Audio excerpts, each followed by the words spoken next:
Sebelum melanjutkan, jangan lupa subscribe dulu, terima kasih. Bab 56 Naga kedua mengangkat kepalanya di bulan Februari. Untuk waktu yang lama tidak ada yang berani naik ke ring untuk menantang lagi. Sui tidak menunggu lebih lama lagi, meletakkan tangannya di belakang punggung, dan langsung berjalan keluar dari ring. Mata semua orang di perjamuan juga tertuju padanya, dengan ekspresi berbeda, ada yang terkejut, ada yang kesurupan, atau ada yang terpana. Interpretasi yang luar biasa tentang penampakan semua makhluk hidup di dunia. Tuan Su, silakan duduk. Fusan berinisiatif menyambutnya dengan ekspresi hormat. Ternyata kursi kosong di sebelah Tuan Kota Fu telah disiapkan untuk Sui. Sebuah pukulan besar tiba-tiba terwujud seolah-olah dia tiba-tiba sadar. Yang lain juga mengerti, dan ekspresi mereka menjadi lebih rumit untuk beberapa saat. Meski hanya sebuah tempat duduk, dari sini terlihat betapa Fusan sangat menghargai Sui. Tidak perlu, karena masalah ini sudah terselesaikan, aku akan mengambil langkah pertama. Sui menggelengkan kepalanya dan menolak. Dia tidak pernah menyukai suasana yang semarak dan berisik ini. Fusan tidak berani menghalanginya dan memerintahkan, kemarilah, bawa Tuan Su kembali. Tuan Fu, biarkan aku melakukan ini. Huang Ganjun berdiri tidak jauh dan segera datang. Ni Teng ragu-ragu sejenak lalu berjalan mendekat. Melihat ini, Ni Beihu merasa sangat senang. Ia mencontohkan, putranya yang selalu angkuh dan angkuh terkesan dengan penampilan Sui sebelumnya. Sui tidak berkata apa-apa lagi dan langsung berjalan. Huang Ganjun dan Ni Teng mengikuti dari belakang. Melihat pemandangan ini, pikiran para pejabat yang hadir kembali berputar. Huang Ganjun adalah putra sah Huang Yuncong, kepala klan Huang, dan Ni Teng adalah putra Ni Beihu, komandan pengawal kekaisaran istana penguasa kota. Sekarang, keduanya mengikuti Sui atas inisiatif mereka sendiri seperti pengikut, yang memiliki arti yang sangat berbeda. Tidak bagus. Melihat pemandangan ini, Li Tianhan memikirkan sesuatu, jantungnya berdebar kencang, dan wajahnya sedikit berubah. Di pesta ulang tahun keluarga Nyonya Wen, Fusan, Ni Beihu, Huang Yuncong dan lainnya tak segan-segan mengkonfrontasi Li Tianhan demi mencegah putusnya pernikahan Sui dan istrinya. Dalam hal ini, dia dan putranya Li Moyun sama-sama percaya bahwa karena Wen Lingzhao, murid Grandmaster, Fusan dan yang lainnya memihak keluarga Wen. Tapi sekarang tampaknya bukan itu masalahnya. Apa alasan Fusan dan yang lainnya begitu menghargai Sui? Li Tianhan tampak tidak yakin dan merasa berat di hatinya. Dia tahu betul bahwa tidak peduli betapa luar biasa Sui malam ini, dia tetaplah seorang pemuda di alam pergerakan darah, dan tidak mungkin dia akan dihormati oleh rubah tua seperti Fusan dan Huang Yuncong. Ini juga berarti Sui memiliki rahasia lain yang tidak diketahui. Dan rahasia inilah yang membuat Fusan dan yang lainnya menghormati Sui. Memikirkan hal ini, Li Tianhan tidak berani ragu lagi dan berbisik kepada pelayan tua di sampingnya. Tak lama kemudian, pelayan tua itu bergegas pergi. Aduh. Melihat sosok Sui semakin menjauh, Zhou Huaiqiu ragu-ragu untuk waktu yang lama, dan akhirnya menghela nafas secara diam-diam dan tidak mengejarnya.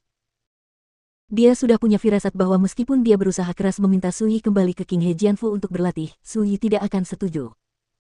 Namun, ada penyesalan dan penyesalan yang tak terhindarkan di hati saya. Saat itu, dia jatuh ke dunia fana, dan tidak ada yang peduli padanya. Bahkan aku pun terasing darinya. Sekarang dia telah kembali ke seni bela diri, menunjukkan kecemerlangannya lebih mempesona dari sebelumnya, bagaimana mungkin dia bisa kembali ke dunia fana perintah dari King He Sword Mansion? Apa yang membuatnya sedih? Lupakan saja. Zhou Huaiqiu menarik napas dalam-dalam dan menekan penyesalan di dalam hatinya. Adik Nanying, kamu tampaknya sangat enggan membiarkan Sui pergi. Pada saat ini, ketika dia menyadari bahwa Nanying terlihat putus asa, Ni Hao tidak bisa lagi menahan amarah di hatinya dan berbicara dengan dingin. Nanying tiba-tiba terkejut, wajahnya berubah, lalu dia menghela nafas pelan dan berkata dengan sedih.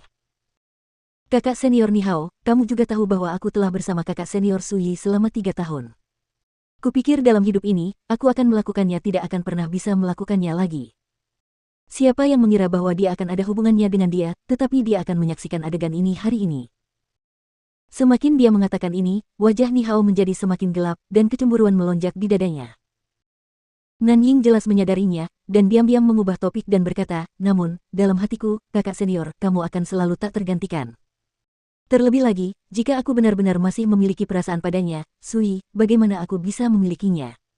Melakukan semuanya sebelumnya. Kamu telah mengabaikannya selama ini. Saat dia berbicara, dia dengan lembut meletakkan kepalanya di bahu Ni Hao yang lebar, berbicara dengan lembut, kakak senior Ni Hao, aku merasa sangat sedih ketika melihatmu marah karena ini. Sukacita, ini setidaknya membuktikan bahwa kamu peduli padaku. Ekspresi Ni Hao segera melembut, dia mencium aroma kecantikan di sebelahnya, dan nadanya menjadi lebih lembut, dan dia berkata, adik perempuan, aku adalah seorang sedikit bersemangat sekarang. Nan. Ying mengulurkan tangan gioknya, meraih lengan Ni Hao, dan berkata dengan nada manis, kakak senior, jangan jelaskan, aku mengerti segalanya. Tapi di dalam hatinya, dia sedang memikirkan tentang satu hal. Apakah dia harus pergi menemuinya sebelum meninggalkan kota Guangling? Sepupu, Sui itu sangat tercela. Dia menyembunyikan kultivasinya. Tahun ini, kita semua telah ditipu olehnya. Wen Xiaobei sangat marah sehingga dia hanya berani mengeluh dengan suara rendah di samping Wen Zhuoyuan. Dia tidak pernah berbohong kepada kami. Kami selalu mengabaikannya sebelumnya. Wen Zhuoyuan tampak sedih. Hari ini, dia seharusnya menjadi terkenal dan menarik semua perhatian. Tapi siapa sangka segalanya akan berubah selamanya, dan dia akan menjadi pecundang paling konyol di perjamuan gerbang naga. Itu menjadi batu loncatan Sui. Sepupu, apakah ini akhirnya? Wen Xiaobei berkata dengan enggan. Mengapa kamu tidak pergi dan melawannya? Mata Wen Zhuoyuan dingin dan dia memandang Wen Xiaobei seperti orang idiot, apakah kamu tidak mengerti? Sui tidak hanya memulihkan kultivasinya, tetapi juga sangat disukai oleh para dewa. Tuan Kota, jaga aku. Mulai sekarang, dia bukan lagi orang malang yang bisa diinjak-injak oleh keluarga Wen kita. Suara itu seolah keluar dari dada, menunjukkan kemarahan, keengganan, dan kepahitan serta kesedihan yang mendalam. Wen Xiaobei dimarahi begitu keras hingga dia terdiam. Li Jianyu, apakah kamu siap untuk hadiah juara pertama kompetisi gerbang naga? Fusan berkata keras dengan wajah cerah. Memenangkan tempat pertama akan memberi Anda 1000 tael emas, 3 ramuan, 10 mutiara dendrobium, dan buku rahasia seni bela diri tingkat kuning. Ini adalah hadiah yang paling dinanti. Semua mata di pesta itu tertuju pada Li Jianyu.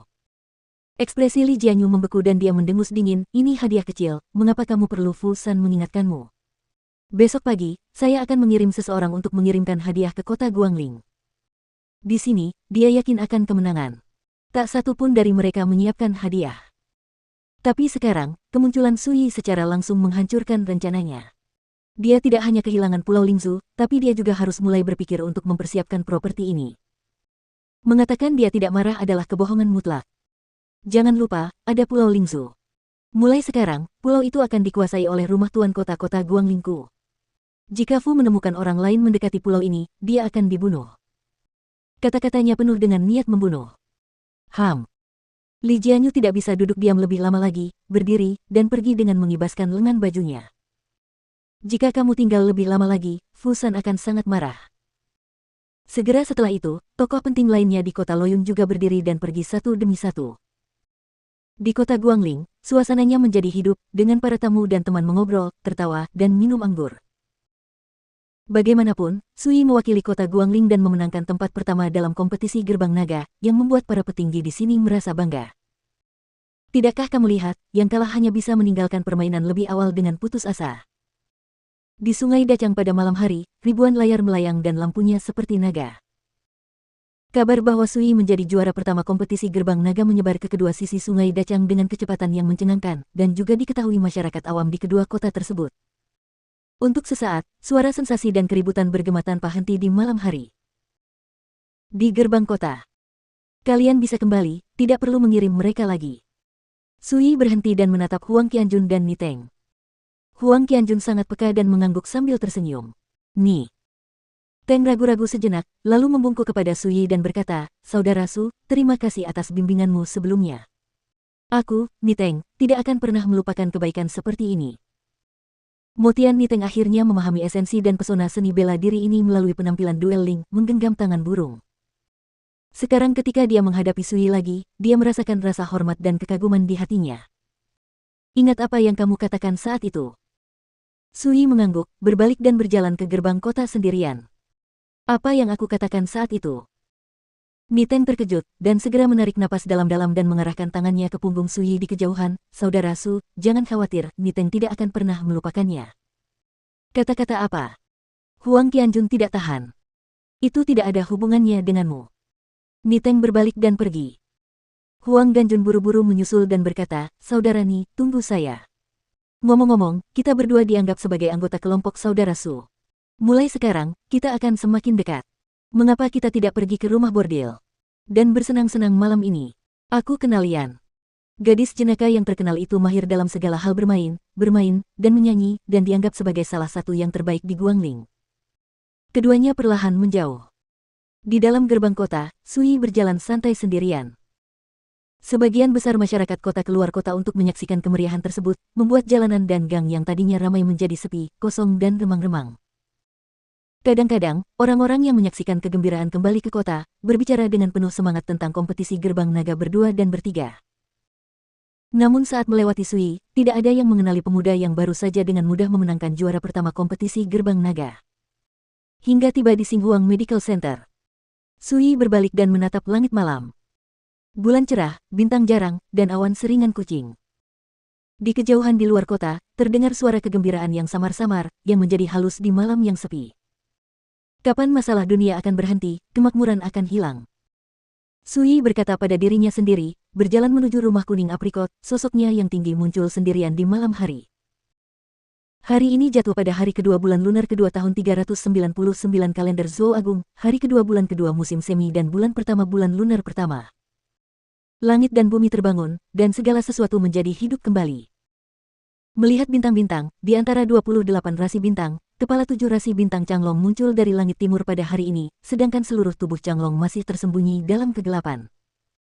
Oleh karena itu, hari ini disebut juga naga mengangkat kepalanya. Pada hari ini, Sui, yang telah kehilangan tingkat kultivasinya, melangkah ke arena gerbang naga 1 tahun setelah bergabung dengan keluarga Zheng Wen. Keterampilannya mengejutkan semua orang dan dia menikmati romansa sendirian. Semua orang gempar. Namun hampir tidak ada yang tahu bahwa hari ini juga merupakan hari ulang tahun Sui.